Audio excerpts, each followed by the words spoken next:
గత 10 సంవత్సరాలుగా మహేశ్వరం నియోజకవర్గంలో మాజీ మంత్రి సబితేంద్ర రెడ్డి గారు పాతుకుపోయి ఉన్నారు ఈ నియోజకవర్గంలో.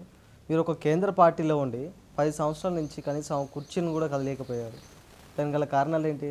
తెలంగాణ సార్థకమైన తర్వాత, తెలంగాణ రాష్ట్రం ఏర్పడ్డ తర్వాత 3 పర్యాయాలు ఎన్నికలు వచ్చినాయి మనకు. అదేవిధంగా 3 పర్యాయాల్లో కూడా అదే కాకుండా 2009లో నియోజకవర్గ పునర్విభజన కూడా జరిగింది. సో 4 పర్యాయాలు ఎన్నికలు వచ్చాయి. 9, 18, 23 ఎమ్మెల్యే ఎన్నికలు వచ్చాయి.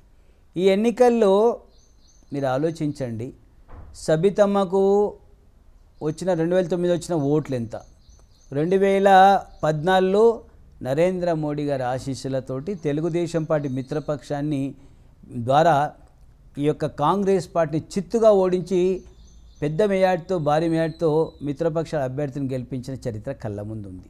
కుర్చీని కాదు, రాజకీయంగా పునాదులే కదిలిపోయినాయి ఆనాడు. ఒకటి.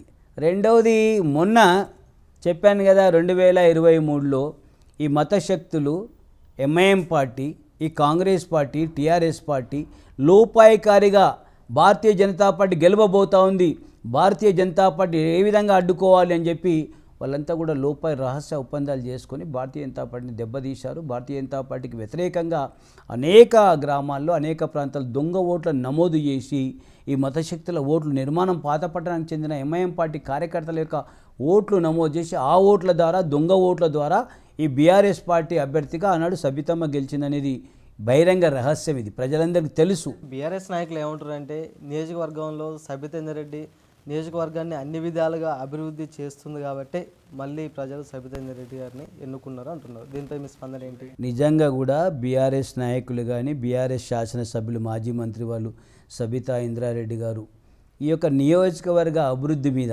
బహిరంగ చర్చకు వస్తే భారతీయ జనతా పార్టీ ఆ చర్చల్లో తన వైఫల్యాలను, తమ తప్పిదాలను, తన యొక్క అసమర్థతను ప్రజల ముందు పెట్టడానికి సిద్ధంగా ఉన్నాం.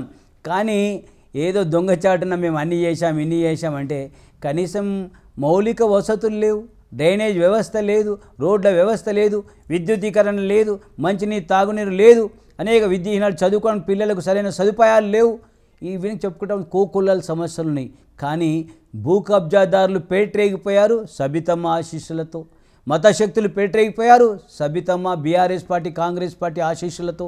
ఈనాడు ఈ ప్రాంతంలో మహేశ్వరం నియోజకవర్గంలో మతశక్తుల్ని పెంచి పోషించి భూ కబ్జాదారులకు అండగా నిలబడేది ఎవరు?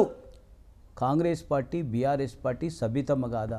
పూటకో పార్టీ మారి స్వార్థ రాజకీయాలను కొనసాగించినటువంటి సబితమ్మ ప్రజల ముందు నిర్వీర్యమైపోయింది, మానసికంగా, నైతికంగా బలహీనమైపోయింది. భారతీయ జనతా పార్టీ పెరుగుతుంది అనడానికి మొన్న అసెంబ్లీ ఎన్నికల్లో మాకు 1,00,000 ఓట్లు వచ్చినాయి. అదేవిధంగా పార్లమెంట్ ఎన్నికల్లో 1,51,000 ఓట్లు. మరి అసెంబ్లీ ఎన్నికల్లో పట్టువని 10 సీట్లు కూడా గెలవలేకపోయింది బీజేపీ పార్టీ. మేము 8 సీట్లు గెలిచాము. 2018లో ఒకే సీటు గెలిచాము. అలాంటిది 23 వచ్చే వరకు 8 సీట్లు గెలిచాము. 19 సీట్లలో 2వ స్థానంలో ఉన్నాం రాష్ట్ర వ్యాప్తంగా. 19 స్థానాల్లో అనేక చోట్ల డిపాజిట్లు వచ్చినాయి. భారతీయ జనతా పార్టీ పెరిగింది. 4% ఉన్న ఓట్లు 15%కి వచ్చాయి. 15% ఉన్న శాసనసభ ఎన్నికల్లో ఓట్ల శాతం మొన్న వచ్చే వరకు 36%కి వచ్చింది. ఇది మా బలం పెరుగుతూ ఉంది. రోజు రోజు పార్టీని ప్రజలు విశ్వసిస్తూ ఉన్నారు. ఎస్, ఈ తెలంగాణ రాష్ట్రానికి రావాల్సింది భారతీయ జనతా పార్టీ, భవిష్యత్తు భారతీయ జనతా పార్టీ అని ఒక దిక్సూచిని ప్రజలు మాకు సూచిస్తూ ఉన్నారు. మేము ప్రజల తీర్పుకు అనుకూలంగా మేము కూడా మా ప్రణాళికను సిద్ధం చేసుకొని ముందుకు వెళ్తూ ఉన్నాం.